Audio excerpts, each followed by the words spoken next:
Praise the Lord. இயேசு கிறிஸ்துவின் இனிய நாமத்தில் உங்கள் எல்லாரையும் நான் வாழ்த்துகிறேன். கிரீன் ஆலிவ் மினிஸ்ட்ரி சார்பாக உங்களை நான் ஆசீர்வதிக்கிறேன். இந்த நாளையும் இந்த ப்ராஃபெட்டிக் என்கவுண்டருக்கு உங்களை நான் வரவேற்கிறேன். உங்களுடைய வாழ்க்கைக்கு தேவையான ஜீவனுள்ள வார்த்தைகளை கேட்கும்படியாக எங்களோடு இணைந்திருக்கிற தேவ பிள்ளைகள் ஒவ்வொருவரோடும் கர்த்தர் இந்த வேளையில் முகமுகமாய் தம்முடைய வார்த்தையின் மூலமாக இடைப்படுவாராக. ஆமென். கர்த்தர் தம்முடைய ஆவியினால் நம்மை நிரப்பி அவருடைய சீஷர்களாக இந்த நாட்களிலே பயன்படுத்தி கொண்டிருக்கிறார். இயேசு கிறிஸ்துவின் நாமத்தில் ரட்சிக்கப்பட்டிருக்கிற ஒவ்வொருவரும் அவருடைய சீஷர்களாக இருக்கிறோம் இல்லையா? கர்த்தர் நமக்கு தந்திருக்கிற இந்த உயர்ந்த ஸ்தானத்திற்காக நாம் அவருக்கு நன்றி செலுத்துவோம். நாம் பிள்ளைகளாக அவருடைய சீஷர்களாக இந்த நாட்களில் நாம் வாழும்படியாக இந்த கடைசி நாட்களில் நம்ம மேலே கர்த்தர் பெரிய திட்டத்தை வைத்திருக்கிறார். இந்த சத்தத்தை கேட்குற நீங்கள் அதை விசுவாசிக்கிறீங்களா? அவர் செய்த கிரியைகளை நாமும் செய்யும்படியாக, அவர் செய்ததை காட்டிலும் பெரியவைகளை நாம் செய்யும்படியாக, மேலானவைகளை செய்யும்படியாக கர்த்தர் நம்மை அபிஷேகித்திருக்கிறார். இந்த சத்தத்தை கேட்குற நீங்கள் யாராக இருந்தாலும், நீங்கள் இயேசு கிறிஸ்துவை விசுவாசிக்கிறீங்கன்னா, அவருடைய சத்தத்தை கேட்கும்படியாக உங்களுடைய வாழ்க்கையை நீங்கள் அர்ப்பணித்திருக்கீங்க அப்படின்னு சொன்னால், அந்த சத்தம் உங்களுடைய வாழ்க்கையில் கிரியை செய்ய, அந்த மகத்துவத்தை நீங்கள் அனுபவிக்க உங்களுடைய வாழ்க்கையை ஒப்பு கொடுத்துருக்கீங்கன்னு சொன்னால், கர்த்தர் உங்களை கொண்டு செய்ய போகிற காரியங்கள் இந்த நாட்களில் பயங்கரமாக இருக்கிறத நீங்கள் காண்பீங்க. எதெல்லாம் நீங்கள் வார்த்தையாய் கேட்டீங்களோ அதெல்லாம் உங்கள் வாழ்க்கையில் கிரியை செய்கிறத நீங்கள் காண ஆரம்பிப்பீங்க. ஹல்லேலூயா. சீஷர்களாக இருக்கிற நாம் அவருடைய சத்தத்தை கேட்கிறவர்களாய் மாத்திரம் இல்லை, அவருக்கு நாம் கீழ்ப்படுகிறவர்களாக இருக்கணும்னு சொல்லி அவர் விரும்புகிறாரு.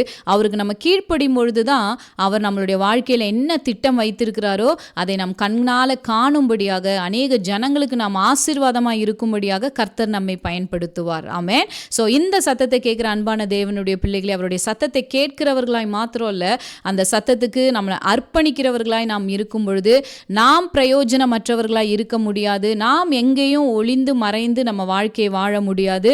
கர்த்தர் நம்மளுடைய வாழ்க்கையில் நம்மை கொண்டு பெரிய காரியங்களை செய்வார். ஜீவனுள்ள தேவனுக்கு நம்மை சாட்சிகளாய் நிறுத்துவார். நீங்கள் விசுவாசிக்கிறீங்களா?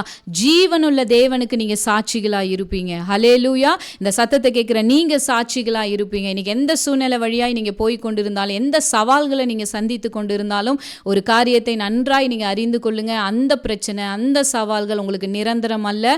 அது ஒரு நல்ல ரிசல்ட் உங்களுக்கு கொடுக்க போகிறத நீங்கள் காண போகிறீங்க. ஹல்லேலூயா. உங்களை கர்த்தர் உயர்த்தி வைக்கிறத நீங்கள் அனுபவிக்க போகிறீங்க. வேதத்தில் ஒரு வார்த்தை இருக்குது. அந்த வார்த்தை இந்த வேளையில் நம்ம ஒரு சின்ன மெடிடேஷனாக எடுத்துக்கொள்ளலாமா? என் கூட சேர்ந்து நீங்கள் மத்தேயு புஸ்தகத்தின் 7ஆம் அதிகாரத்தை நீங்கள் எடுத்துக்கொள்ளுங்க. மத்தேயு புஸ்தகத்தின் 7ஆம் அதிகாரம் 24ஆம் வசனத்தில் நம்ம வாசிக்கிறோம். ஆகையால் நான் சொல்லிய இந்த வார்த்தைகளை கேட்டு இவைகளின்படி செய்கிறவன் எவனோ அவனை கன்மலையின் மேல் தன் வீட்டை கட்டின புத்தியுள்ள மனுஷனுக்கு ஒப்பிடுவேன். பெருமழை சொரிந்து பெருவெள்ளம் வந்து காற்று அடித்து அந்த வீட்டின் மேல் மோதியும் அது விழவில்லை, ஏனென்றால் அது கன்மலையின் மேல் அஸ்திபாரம் போடப்பட்டிருந்தது. நான் சொல்லிய இந்த வார்த்தைகளை கேட்டு இவைகளின்படி செய்யாதிருக்கிறவன் எவனோ அவன் தன் வீட்டை மணலின் மேல் கட்டின புத்தி இல்லாத மனுஷனுக்கு ஒப்பிடப்படுவான். பெருமழை சொரிந்து பெருமெல்லம் வந்து காற்று அடித்து அந்த வீட்டின் மேல் மோதின போது அது விழுந்தது, விழுந்து முழுவதும் அழிந்தது என்றார். ஹல்லேலூயா. 2 விதமான வீட்டை பார்க்குறோம். இந்த 2 விதமான வீட்டிலையும் ஒரு ஒற்றுமையை பார்க்குறோம். ரெண்டுமே கர்த்தருடைய சத்தத்தை கேட்கிற வீடு தான் இல்லையா? 2 வீடுமே கர்த்தருடைய சத்தத்தை கேட்கிற வீடு தான். அதே போல் இந்த 2 வீட்டின் மேலும் பெருமழை வருது, பெருவெள்ளம் வருது இல்லையா, பெருங்காற்று வருது இல்லையா? எல்லாம் 2க்கும் ஒரே மாதிரியான சூழ்நிலை தான், 2க்கும் ஒரே மாதிரி சவால்கள் தான். ஆனால் முடிவு 2 வீட்டுக்கும் ஒன்றாக இல்லை. ஏன் அப்படின்னு சொன்னால், 2 வீடும் சத்தத்தை கேட்குற வீடாக இருக்கலாம், ஆனால் 2 வீடுமே அந்த சத்தத்துக்கு ஒபே பண்ணுற வீடு இல்லை, ஒப்பு கொடுக்கப்பட்ட வீடு இல்லை. இன்றைக்கும் நம்ம தேவனுடைய சத்தத்தை கேட்கிறவர்களாக, தேவ சத்தத்தை கேட்கிற பெரும்பான்மையான கூட்டத்தில் நாமும் ஒருவராக இருக்கலாம். ஆனால் எப்போ வித்தியாசத்தை நம்ம காண்போம் அப்படின்னு சொன்னால், என்னைக்கு ஒரு டிஃப்ரென்ஸ் நம்மளுடைய வாழ்க்கையில் இருக்கும் அப்படின்னு சொன்னால், கேட்ட சத்தத்துக்கு நம்ம ஒபே பண்ணும் பொழுது. என் நாடுகள் என் சத்தத்தை அறிந்திருக்கிறது. ஆமென். அவரோட சத்தத்தை அறிவது மாத்திரம் இல்லை, அந்த சத்தத்தை அறிந்தவர்கள் அதற்கு கீழ்ப்படியும்படியாக மேய்ப்பனுக்கு பின்னே செல்கிறவர்களாக நம்ம இருக்கும் பொழுது நம்மளுடைய வீடு அஸ்திபாரம் போடப்பட்ட வீடாக, எதின் மேல் அஸ்திபாரம்? கன்மலையின் மேல் அஸ்திபாரம் போடப்பட்ட வீடாக இருக்கும். இந்த வீட்டின் மேலே பெருமழை வந்தாலும் பெருவெள்ளம் வந்தாலும் ஒரு சேதமும் ஏற்படாது, மோதியும் விழவில்லை. ஹல்லேலூயா. ஏன் என்னோட வாழ்க்கையில் வித்தியாசமே இல்லாத ஒரு வாழ்க்கையாக இருக்குது?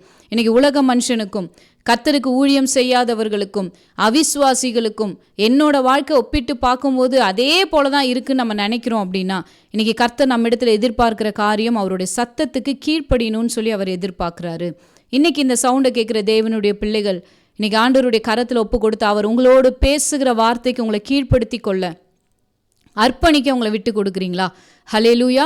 எந்த சத்தத்தை நீங்கள் கேட்டுட்ருக்கிறீங்களோ, என்ன நீங்கள் மெடிடேட் பண்ணிட்டு இருக்கிறீங்களோ, கர்த்தருடைய வார்த்தையிலிருந்து நீங்கள் என்ன ஆழங்களை பெற்றுக்கொண்டு இருக்கிறீங்களோ, அந்த வார்த்தைக்கு உங்களை கீழ்ப்படிய, அந்த வார்த்தைக்கு நீங்கள் ஒப்பு கொடுக்க, அதை நீங்கள் ப்ராக்டிஸில் கொண்டு வருவதற்கென்று எந்த விலைக்கிரயம் கொடுக்கிறதா இருந்தாலும், பவுல் சொல்கிறார் இல்லையா, லாபமான அனைத்தையும் நான் நஷ்டம் என்று கருதுகிறேன்னு சொல்கிறார் இல்லையா, குப்பைன்னு சொல்லி நான் என்றேன் அப்படின்னு சொல்கிறார். எதை விட்டு விடணும்னாலும், எந்த கிரியத்தை கொடுக்கணுன்னாலும் அவரோட சத்தத்துக்கு கீழ்ப்படியும்படி உங்களை நீங்கள் ஒப்பு கொடுப்பீங்க அப்படின்னு சொன்னால் அவர் உங்களை கொண்டு செய்கிற காரியங்கள் பயங்கரமாக இருக்கும். உங்கள் வாழ்க்கையே அநேகருக்கு ஒரு பெரிய மெசேஜாக இருக்கும். நீங்கள் கடந்து வந்த பாதையே அநேகருக்கு ஒரு பெரிய செய்தியாக இருக்கிறத நீங்கள் காண்பீங்க. இப்படி ஒரு மகிமையான வாழ்க்கையை நீங்கள் வாழணும்னு நினைக்கிறீங்களா? உங்களை படைத்த தேவன், உங்களை ரட்சித்த தேவனுக்கு நீங்கள் சாட்சியாக இருக்கணும்னு சொல்லி நீங்கள் எவ்வளோ பேர் விரும்புகிறீங்க?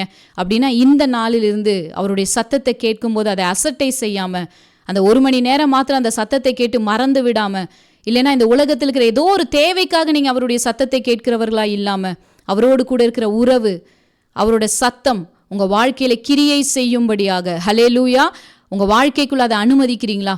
உங்கள் இருதயத்திற்குள் அந்த வார்த்தையை நீங்கள் அனுமதிக்கிறீங்களா? அந்த வார்த்தை கிரியை செய்யும்படியாக நீங்கள் இடம் கொடுக்குறீங்களா? எவ்வளோ கிரயம் செலுத்தக்கூடியதாக இருந்தாலும், இயேசு செலுத்தின கிரயத்தை விட பெருசாக நம்ம எதுவும் செலுத்த போகிறது இல்லை. நமக்காய் அவர் சிந்தின ரத்தத்தை விட பெருசாக நம்ம எதுவும் செய்ய போவது இல்லை. ஹல்லேலூயா. இன்றைக்கி ஆண்டவருடைய கரத்தில் நீங்கள் ஒப்பு கொடுப்பீங்கன்னா எந்த காரியங்கள் உங்கள் வாழ்க்கையை மோதினாலும் நீங்கள் விழ மாட்டீங்க. ஒரு வித்தியாசத்தை நீங்கள் காண்பீங்க. ஊழியம் செய்கிறவர்களுக்கும் செய்யாதவர்களுக்கும் ஒரு வித்தியாசத்தை கர்த்தர் காண்பிப்பார். அவரை சேவிக்கிறவர்களுக்கும் சேவிக்காதவர்களுக்கும் ஒரு வித்தியாசத்தை காண்பிப்பார். ஹல்லேலூயா. இன்னைக்கு ஆண்டவருடைய கரத்தை இந்த வார்த்தையை ஒப்பு கொடுத்து நீங்கள் ஜெபித்து கொண்டு இருக்கிறீங்கன்னு சொன்னால் அவர் உங்களுடைய கால்களை மான் கால்களை போலாக்கி உயர்ந்த ஸ்தலங்களில் ஆண்டவர் உங்களை நடக்க பண்ணுகிறத நீங்கள் அனுபவிப்பீங்க. இந்த சத்தத்தை கேட்குற அன்பான தேவனுடைய பிள்ளைகளே, கர்த்தர் உங்களுடைய வாழ்க்கையில் ஒரு உயர்ந்த இடத்துக்கு உங்களை கொண்டு போய் நிறுத்தணும்னு நினைக்கிறாரு. நீங்கள் உயர்வான மனிதனாய் அநேகருக்கு அடையாளம் காட்டப்படணும்னு சொல்லி கர்த்தர் விரும்புகிறாரு. ஹல்லேலூயா. இந்த சவுண்டு கேட்குற உங்களோடு தான் கர்த்தர் பேசி கொண்டு இருக்கிறார். தாழ்மையில் இருக்கீங்க, உதாசீனத்தில் இருக்கீங்க, நிந்தையில் இருக்கிறீங்கன்னா ஒரு காரியத்தை நன்றாய் தெரிந்து கொள்ளுங்க. அது உங்களுக்கு நிரந்தரமான இடம் கிடையாது. அது உங்களுடைய நிரந்தரமான அடையாளம் கிடையாது. மேய்ப்பனுக்கு பின் செல்லுகிற ஆடுகள் ஒரு நாளும் வெட்கப்பட்டு போவது இல்லை. ஒருவேளை நீங்கள் அப்படிப்பட்ட சூழ்நிலையில் நீங்கள் போயிட்டுருக்கலாம். ஆனால் நான் உங்களுக்கு ஒரு குட் நியூஸ் சொல்கிறேன், அது உங்களுக்கு நிரந்தரம் இல்லை. இன்றைக்கி கண்ணீர் வெடிச்சிட்டு இருக்கலாம், இன்றைக்கி நீங்கள் நிந்தனையில் இருக்கலாம், நீங்கள் ஒதுக்கப்பட்டதாக இருக்கலாம், உங்களை நினச்சி நீங்களே வருத்தப்பட்டு கொண்டு இருக்கலாம். அது நிரந்தரம் இல்லை. என்றைக்கு அந்த சூழ்நிலை மாறும்னு தெரியுங்களா? அவரோட சத்தத்துக்கு உங்களை கீழ்ப்படுத்துங்க. அவருடைய சத்தத்துக்கு உங்களை கீழ்ப்படுத்துங்க. ஹல்லேலூயா.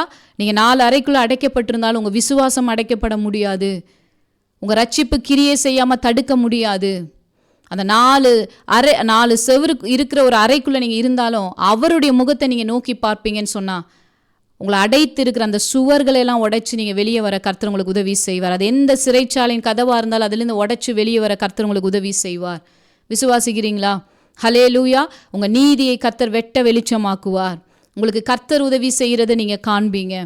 வானத்தையும் பூமியும் படைத்த கர்த்தர் உங்களுக்கு உதவி செய்வதை நீங்கள் அனுபவிப்பீங்க. விசுவாசிக்கிறீங்கன்னா இன்றைக்கி தேவனுடைய கரத்தில் அர்ப்பணிங்க. தேவனுடைய கரத்தில் அர்ப்பணிங்க. அவரோட சத்தத்துக்கு நான் கீழ்ப்படி, எந்த கிரயம் கொடுத்தாவது, அது நேரமோ பணமோ இல்லை சில தேவையில்லாத உறவுகளை நீங்கள் விட வேண்டியது இருந்தாலும், எந்த காரியமாக இருந்தாலும் அவர் சத்தத்துக்கு கீழ்ப்படியும்படி அதை நீங்கள் ப்ராக்டிஸ் பண்ணுவதற்கு எது தடையாக இருந்தாலும் இன்றைக்கி ஆண்டவருடைய பிரசனத்தில் நீங்கள் சொல்லுங்கள். நீங்கள் சொல்கிற சவுண்ட் அவர் கேட்குறார், நீங்கள் பேசுகிற சத்தத்தை அவர் கேட்குறார். நீங்கள் சொல்லுங்கள். அன்னாள் தேவாலயத்தில் நின்று ஜெபித்த ஜெபத்தை அவர் கேட்டார். அவர் சத்தத்தை கேட்கிற தெய்வமாக இருக்கிறார். அவர் உங்கள் கிரியைகளை காண்கிற தெய்வமாக இருக்கிறார். ஹல்லேலூயா.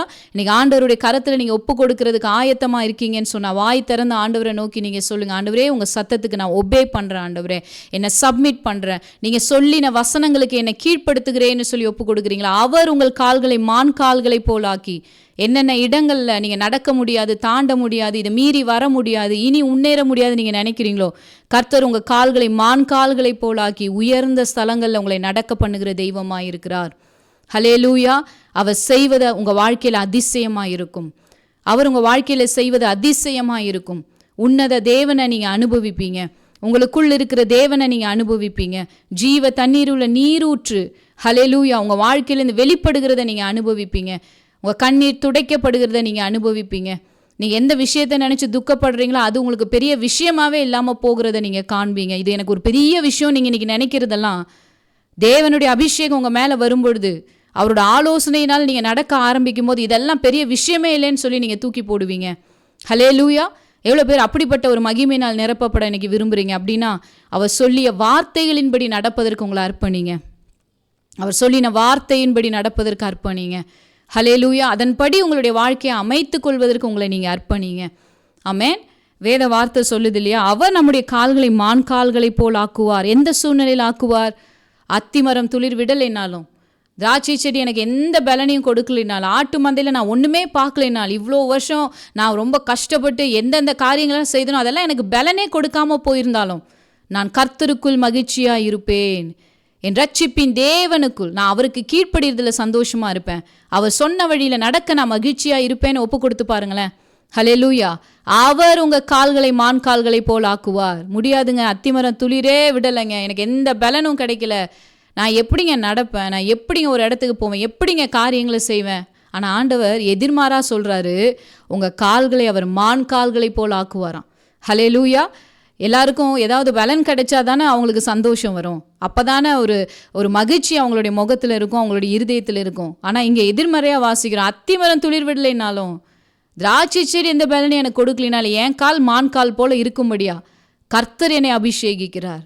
நான் அவருக்குள் மகிழ்ச்சியாக இருக்கிறபடினால, அவர் சத்தத்துக்கு நான் சந்தோஷமாய் கீழ்ப்படுகிறபடினால. ஹல்லேலூயா. இன்னைக்கு கர்த்தர் சொல்கிறார், உங்கள் கால்களை அவர் மான் கால்களை போலாக்கி உயர்ந்த ஸ்தலங்களில் அவர் உங்களை நடக்க பண்ணுவார். எப்படிங்க நம்மளுடைய கால் மான் கால்களை போல ஆகுது? வேத வசனம் சொல்லுது, அவருடைய வார்த்தை, அவருடைய வசனம். சங்கீதம் 119 105 வாசிக்கிறோம், உம் வசனம் என் கால்களுக்கு தீபமும் என் பாதைக்கு வெளிச்சமுமாய் இருக்கிறது.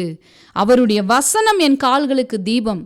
அவருடைய வசனம் என் கால்களுக்கு தீபமாக இருக்கும் பொழுது, நான் ஒவ்வொரு நாளும் எடுத்து வைக்கிற ஸ்டெப்பெல்லாம் அவருடைய ஆலோசனையாக இருக்கும் பொழுது, என் கால்களை அவர் என்ன செய்கிறாரு? மான் கால்களை போல் ஆக்குகிறார். எங்கேயும் போய் அவமானப்படாதபடிக்கு, எங்கேயும் போய் சிக்கிவிடாதபடிக்கு ஆலோசனை தந்து நடத்துகிற நல்ல கர்த்தர் நமக்கு இருக்கிறார். ஹல்லேலூயா. அவருடைய வசனம், அவருடைய வார்த்தைகள் என்னை நடத்துகிறபடினால் என் கால்கள் மான் கால்களைப் போல, ஆமென், மதில்களை தாண்டும்படியாக கர்த்தர் என்னை பலப்படுத்துகிறவராக இருக்கிறார். நீங்கள் விசுவாசிக்கிறீங்களா இந்த வார்த்தையை? எந்தெந்த மதில்களுக்கு முன்பாக நீங்கள் அடைக்கப்பட்டிருக்கிறீங்க, எந்தெந்த சிறைச்சாலைகளுக்குள்ளே நீங்கள் கட்டி வைக்கப்பட்டிருக்கிறீங்க, இன்றைக்கி அவரோட சத்தத்துக்கு கீழ்ப்படுகிற அந்த குணத்தை, அந்த அர்ப்பணிப்பை யாராலையும் கட்ட முடியாது. அது உங்களை சார்ந்ததாக இருக்கிறது. சூழ்நிலைகள் மேலே நம்ம எந்த காரியத்தையும் எந்த சாக்கு போக்கையும் சொல்லாமல், இந்த சூழ்நிலையினால தான், இந்த மனுஷங்களால தான் நம்ம சொல்லவே முடியாது. ஒருவேளை உங்கள் சரீரத்தை ஒரு இடத்துல ஒடுக்கி கட்டி வைத்திருக்கலாம், ஆனால் உங்கள் இருதயத்தை யாராலையும் கட்டி வைக்க முடியாது. அது உங்களை சார்ந்ததாக இருக்கிறது. இன்றைக்கி நீங்கள் விசுவாசிக்கிறீங்கன்னா மகிழ்ச்சியோடு கர்த்தரை துதிக்க ஆரம்பிங்க. ஆமென். துதியுடனே நீங்கள் துவங்க ஆரம்பிங்க. உங்கள் கீழ்ப்படிதல் துதியுடனே நீங்கள் ஆரம்பிக்க இன்றைக்கி ஆண்டவர் கரத்தில் ஒப்பு கொடுத்து பாருங்கள். சிறைச்சாலை கதவுகள் திறக்கிறத நீங்கள் காண்பீங்க. அடைக்கப்பட்டிருக்க வாசல்கள் திறக்கிறத நீங்கள் காண்பீங்க. ஆமென். இன்றைக்கி உங்கள் இருதயம் விடுதலையாக்கப்பட்டிருக்கிறது என்பதை நீங்கள் உணர்றீங்களா? நீங்கள் பெற்றுக்கொண்ட விடுதலை யாராலையும் உங்ககிட்ட இருந்து பறிக்க முடியாது. அது உங்களை சார்ந்ததாக இருக்கிறது. நான் கர்த்தருக்குள் மகிழ்ச்சியாக இருப்பேன், நான் என் ரட்சிப்பின் தேவனுக்குள் களி கூறுவேன். நான் கர்த்தருக்குள் மகிழ்ச்சியாக இருக்கிறத, நான் ரட்சிப்பின் தேவனுக்குள் களி கூறுவதை யாராலும் தடுக்க முடியாது. இதை கேட்டுக்கொண்டிருக்க அன்பான தேவனுடைய பிள்ளைகளை, இந்த நேரத்தில் கர்த்தர் உங்களோடு கூட இடைப்படுகிறத நீங்கள் உணர்றீங்களா? இந்த வார்த்தை உங்களுக்காக கர்த்தர் பேசுகிறத நீங்கள் உணர்றீங்களா? இந்த சூழ்நிலையில் நான் என்ன பண்ணுறது, அடுத்த ஸ்டெப் என்ன பண்ணுறது நீங்கள் யோசிச்சுட்டு இருக்கும் பொழுது கர்த்தர் ஒரு பதிலை இந்த வேலையில் உங்களுக்கு கொடுக்கறத நீங்கள் உணர்றீங்களா? அப்படியே இந்த வார்த்தையை பிடித்து கொள்ளுங்க. இந்த வார்த்தையை சொல்லி இந்த வேலையில் ஜெபம் பண்ணுங்க. நீங்கள் எந்த இடத்துல இருந்தாலும் ஒரு நிமிஷம் கர்த்தரை நோக்கி இந்த வேலையில் ஜெபம் பண்ணி சொல்லுங்க, நான் கர்த்தருக்குள் மகிழ்ச்சியாக இருப்பேன், நான் கர்த்தருக்குள் மகிழ்ச்சியாக இருப்பேன். ஹல்லேலூயா. என் ரட்சிப்பின் தேவனுக்குள் களி கூறுவேன்னு சொல்கிறீங்களா? ஆமென். வாய் திறந்து சொல்லி நீங்கள் இந்த வேலையில் ஜெபம் பண்ணுறீங்களா? உங்களுக்காக நான் ஒரு சின்ன ஜெபத்தை செய்யும்படியாக விரும்புகிறேன். என்னோடு கூட சேர்ந்து நீங்கள் ஜெபிக்கிறீங்களா? நீங்கள் இப்பொழுது அர்ப்பணித்து ஜெபிக்கிற இந்த ஜெபத்துக்கு பிற்பாடு உங்களுடைய வாழ்க்கையில் ஒரு பெரிய மாற்றத்தை நீங்கள் காண போகிறீங்க. என்னோடு கூட சேர்ந்து அர்ப்பணித்து சொல்லுங்களேன், கர்த்தாவே, இந்த நாளிலே என் இருதயத்தை உம்முடைய சமூகத்தில் அர்ப்பணிக்கிறேன். ஹல்லேலூயா. உங்கள் மகிமை என்னை நிரப்புகிறதற்காக நன்றி. நீர் என் கால்களை மான் கால்களை போலாக்கி என் உயர் ஸ்தலங்களில் என்னை நடக்க பண்ணுகிற தெய்வமாக இருக்கிறீர் என்பதை நான் விசுவாசிக்கிறேன். நான் உமக்குள் மகிழ்ச்சியாக இருப்பேன். என் சூழ்நிலைகள் எனக்கு என்ன காரியங்கள் என்னை நோக்கி சொல்லி கொண்டிருந்தால், எப்படிப்பட்ட சூழ்நிலைக்குள் நான் இருந்தாலும் என் மகிழ்ச்சி என்னை சார்ந்தது என்பதை இந்த நாளிலே நான் உணர்ந்து கொண்டேன். ஆண்டவரே, நான் விசுவாசிக்கிறேன். ஆண்டவரே, நான் உமக்குள் மகிழ்ச்சியாக இருப்பேன். உம் சத்தத்துக்கு கீழ்ப்படிய நான் மகிழ்ச்சியாக இருப்பேன். உம்மை பின்பற்றி வர நான் மகிழ்ச்சியாக இருப்பேன். நீ சொன்ன வார்த்தையின்படி என் வாழ்க்கையை அமைத்துக்கொள்ள நான் மகிழ்ச்சியாக இருப்பேன். ஒரு பேர்டனா இல்லை ஆண்டவரே, சந்தோஷமாய் உம் வார்த்தைகளை நான் ஏற்றுக்கொள்ளுகிறேன் அப்பா. சொல்கிறீங்களா? ஆண்டவரே, ஒரு பாரமாய் அல்ல ஆண்டவரே, மகிழ்ச்சியோடு உங்கள் சத்தத்தை நான் ஏற்றுக்கொள்கிறேன் ஆண்டவரே.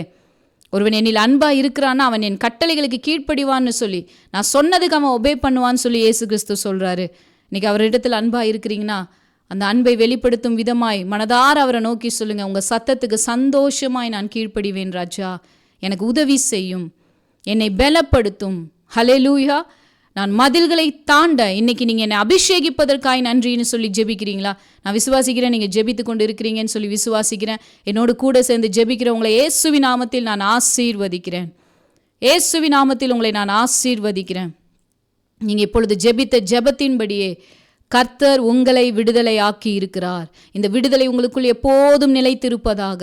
இந்த விடுதலை நீங்கள் எப்போதும் அனுபவிப்பீர்கள். ஆமேன். உங்களுக்கு முன்பாக இருக்கிற எரிகோக்கள் போல இருக்கிற தடைகள் உடைவதை உங்கள் கண்கள் காணும். ஹல்லேலூயா. உங்கள் சிறைச்சாலைகளிலிருந்து கர்த்தர் உங்களை விடுதலை ஆக்குவார். சொப்பனம் காண்கிறது போல உங்கள் சிறையிருப்பை கர்த்தர் மாற்றுவார். கர்த்தருடைய வல்லமையின் கரம் உங்கள் வாழ்க்கையில் கிரியை செய்கிறத நீங்கள் அனுபவிப்பீங்க. எல்லா வியாதிகளையும் பலவீனங்களையும் மனசோர்வுகளையும் உடைவுகளையும் இந்த வேளையில் கர்த்தர் மாற்றி போடுகிறார். ஒரு அற்புத சுகத்தை உங்களுடைய ஆவி ஆத்மா சரீரத்தில் தேவன் கட்டளையிடுகிறார். இந்த சத்தத்தை கேட்கிற ஒவ்வொருவர் மேலும் சுகமாக்குகிற அபிஷேகம் ஊற்றப்படுவதாக, உள்ளும் புறமும் கர்த்தருடைய மகிமை மூடிக்கொள்வதாக. இந்த சவுண்டை கேட்டுக்கொண்டிருக்கிற நேரத்தில் ஒரு அற்புத சுகம் நடப்பதாக.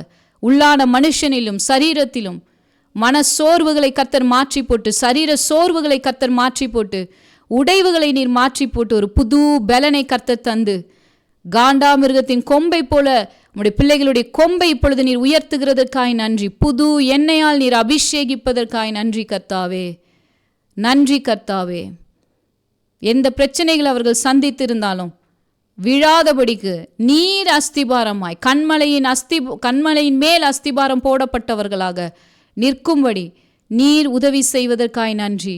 பரிசுத்த ஆவியின் அபிஷேகம் இந்த சத்தத்தை கேட்குற ஒவ்வொருவர் மேலும் இந்த வேளையில் இறங்கி வரட்டும். புதிய அபிஷேகம் இறங்கி வரட்டும். புதிய வல்லமையினால் நிரப்பப்படட்டும். புது பலனால் நிரப்பப்படட்டும். உடைய வல்லமையுள்ள கரத்திலே இந்த வேளையில் அர்ப்பணித்து நாங்கள் ஜெபிக்கிறோம் ராஜா. இயேசுவின் நாமத்தில் நாங்கள் ஜெபிக்கிறோம் ஜீவனுள்ள நல்ல தகப்பனே. ஆமென், ஆமென். கர்த்தர் உங்க எல்லாரையும் ஆசீர்வதிப்பாராக. இந்த வார்த்தைகள் உங்களுக்கு ஊழியம் செய்திருக்கும்னு சொல்லி நான் விசுவாசிக்கிறேன். தொடர்ந்து ஒவ்வொரு வாரமும் இந்த ப்ராஃபெட்டிக் என்கவுண்டரில் நீங்கள் இணைந்து தேவ சத்தத்தை கேட்கும்படி உங்களை நான் உற்சாகப்படுத்துகிறேன். நம்முடைய கிரீன் ஆலிவ் மினிஸ்ட்ரி மூலமாக ஒவ்வொரு நாளும் இரவு ஜூம் மீட்டிங்ஸ் நம்ம நடத்தி கொண்டு இருக்கிறோம். இரவு 9 மணிலிருந்து 10 மணி வரைக்கும் தினமும் நமக்கு ஜூம் மீட்டிங்ஸ் நடந்து கொண்டு இருக்குது. நீங்கள் இணைந்து தேவனுடைய வார்த்தையை நீங்கள் தியானிக்கணும்னு சொல்லி நீங்கள் விரும்புனீங்கன்னா எங்களுடைய அஃபீஷியல் நம்பருக்கு நீங்கள் தொடர்பு கொள்ளலாம். நீங்கள் மெசேஜ் மூலமாக உங்களுடைய விருப்பத்தை நீங்கள் தெரியப்படுத்தலாம். உங்களுக்கு அந்த லிங்க் அனுப்பி வைக்கப்படும். எங்களோடு தினந்தோறும் இணைந்து நீங்கள் தேவனுடைய சத்தத்தை கேட்கலாமே. கர்த்தர் உங்க எல்லாரையும் ஆசீர்வதிப்பார். மறுபடியும் நம்ம மற்றும் ஒரு ப்ராஃபெட்டிக் என்கவுண்டரில் நம்ம இணைந்து தேவனுடைய சத்தத்தை கேட்கலாம். God bless you.